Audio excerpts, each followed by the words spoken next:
तथ्य मुझे अभी तक जो पता चला है वो ये है कि एक डॉक्टर संजय सहाय हैं जो यूएसए में रहते हैं। उन्होंने रजिस्टर्ड एग्रीमेंट एक बिल्डर के साथ किया है और वो बिल्डर के ही लगता है कि कुछ लोग वहाँ पे अपना राइट क्लेम करने के लिए आए और वहीं पे डॉक्टर अंशुमान है उनकी क्लिनिक है और उसके साथ उन्होंने जो भी है बकझक हुआ। उसके बाद जो है अब उन्होंने एक आवेदन दिया है जिसके आधार पर FIR किया गया है। हाल में बिहार के नए डीजीपी आलोक राज अपने पद पर पदस्थापित होते हैं और मीडिया के सामने रूबरू होते हुए यह बताते हैं कि बिहार में जितने भी अपराधी हैं वह अपने मनोबल को शांत कर लें वरना प्रशासन उन्हें दुरुस्त कर देगी। लेकिन क्या ऐसा देखने को मिल रहा है? क्या अपराधियों पर अंकुश लगाया गया है? क्या अपराधियों के मन में प्रशासन के प्रति खौफ जाग उठा है? तो चलिए सारे सवालों के जवाब आज की घटना पटना राजधानी इलाके बोरिंग रोड के विषय में हम आपको बताते हैं और आप ये निर्णय कर लीजिए कि बिहार में डीजीपी आलोक राज के आने के बाद अपराधियों पर कितना अंकुश लगाया गया। दरअसल यह जो निजी क्लिनिक की आपको तस्वीरें दिखा रहे हैं ये डॉक्टर जगदानंद प्रसाद की क्लिनिक है जो कि बोरिंग रोड में स्थित है।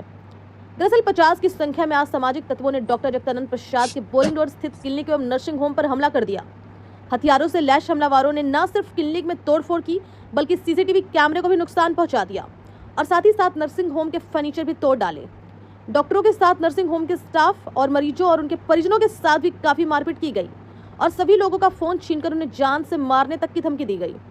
डॉक्टर अंशुमान इन सभी घटनाओं के बाद बताया कि हमला उनके घर एवं जमीन पर कब्जा करने की नीयत से हुआ है और जो व्यक्ति अपने गुंडों के साथ उनके नर्सिंग होम में आया था वह अपने आप को कथित तौर पर बिल्डर कहने का दावा करता है। अब यह विद्वान बिल्डर है कौन? चलिए उनके पूरे कुंडली पर हम जोर डालते हैं। दरअसल इस तस्वीर में जिस चेहरे को आप देख पा रहे हैं इनका पूरा नाम संजीत कुमार उर्फ बिल्डिंग गोप है जो कि परसा बाजार जिला पटना के निवासी हैं।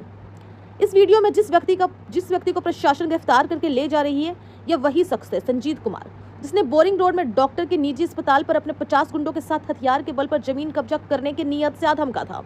यह कोई पहला मामला इनके लिए नहीं है। आपको बताते चले कि ऐसे कई आपराधिक मामले हैं परसा थाना में जिसकी वजह से यह सुर्खियां बटोर चुका है और कई ऐसे जमीन है जहां अपने गुंडों के दम पर कब्जा जमा चुके हैं। प्रशासन में भी कितनी रुसुक है कि परसा थाना में कई मामले उनके खिलाफ दर्ज है जिसमें से काफी कुछ संगीन मामला भी है। लेकिन प्रशासन की क्या मजाल कि इस बेखौफ अपराधी को हाथ लगा ले। कहीं ऐसा तो नहीं कि परसा थाना की प्रशासन भी इस अपराधी से खौफ खाती हो। चलिए आपको इस अपराधी बिल्डर संजीत कुमार उर्फ बिल्डिंग की इस साल की परसा थाना की घटना हम आपको सुनाते हैं।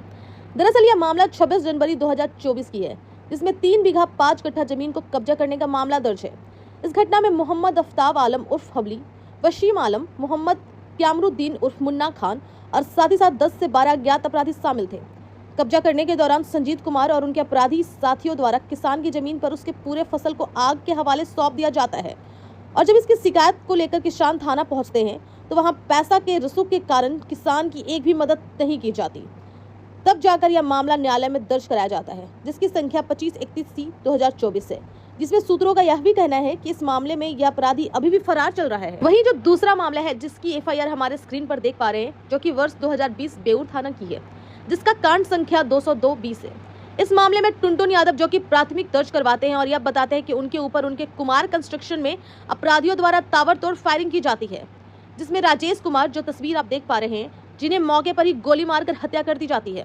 हालांकि यह जो ताबड़तोड़ फायरिंग की गई थी उसका मुख्य उद्देश्य टुनटुन यादव और संजीत कुमार को जान से मारने का था, लेकिन इस घटना के दौरान संजीत कुमार के ड्राइवर राजेश कुमार की मौत हो जाती है और प्रशासन को यह गुमराह करके बताया जाता है कि पंकज कुमार इन सभी के साथ पार्टनर थे। अब परसा थाने में वर्ष 2020 में संजीत कुमार उर्फ बिल्डिंग के खिलाफ जबरन अवैध ढंग से जमीन पर कब्जा करने के लिए FIR दर्ज होती है जिसमें विरोधकर्ता प्रभात कुमार ने साफ तौर पर संजीत कुमार उर्फ बिल्डिंग के खिलाफ केस दर्ज कराया जिसका केस संख्या 285/2020 है।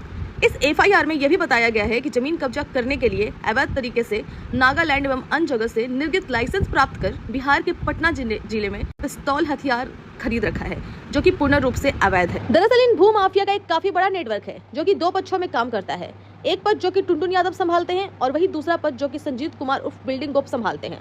सूत्रों के हवाले से यह भी बताया जाता है कि भू माफिया का हर आपराधिक मामले में जो साथ देते हैं और अपने आप को प्रॉपर्टी डीलर बताते हैं उनका नाम अंजनी कुमार, रामजी प्रसाद, अफ्ताब आलम उर्फ हबली, अजय, धीरज, आमोद और लाल बाबू बताया जाता है। हालांकि आज के बोरिंग रोड की घटना में आशंका यह भी पूरी जताई जा रही है कि यह सभी निम्नलिखित नाम वहां उपस्थित थे और प्रशासन के आने के बाद संजीत कुमार को छोड़कर बाकी सभी अपराधी वहां से फरार होने में कामयाब हो गए। हालांकि पुलिस इन सभी अपराधियों की तलाश जोरों से कर रही है। इस मामले में क्या कुछ प्रशासन कर रही है आइए आपको सुनाते हैं। मामला ये है कि लश्करपुरी थाना अंतर्गत जो है एक प्रॉपर्टी डिस्प्यूट काइंड ऑफ जो है हम लोगों को प्रिलिमिनरी इंक्वायरी में लग रहा है। उसमें जो उभर के सामने आई थी, जिसमें मैं डॉक्टर साहब से मिला भी, उनके पिता से भी मिला, और जो तथ्य मुझे अभी तक जो पता चला है वो ये है कि एक डॉक्टर संजय सहाय हैं जो यूएसए में रहते हैं।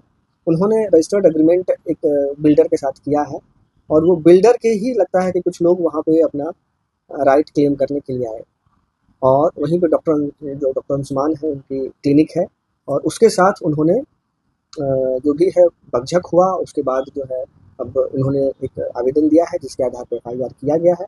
पुलिस को ये जो जैसे इसकी जानकारी मिली, पुलिस तुरंत वहाँ पे पहुंची, और वहाँ पे जो भी लोग थे उनको जो है पुलिस अपने कस्टडी में ली है, और आगे जो है अनुसंधान किया जा रहा है। बिल्डर के लोग जो आए सर वो तो अनलीगल तरीके से आए। हाँ, यही बात, ये सिविल मैटर है तो इसमें पुलिस का कोई रोल है नहीं, लेकिन उनका तरीका चूंकि गलत है इसलिए इसमें जो है ये क्रिमिनल मैटर बन गया, और उसके बाद उसी के आधार पे एफआईआर की गई है और आगे की कार्रवाई की जा रही है। गिरफ्तारी? हाँ, वहाँ पे जो जब पुलिस वहाँ पे पहुंची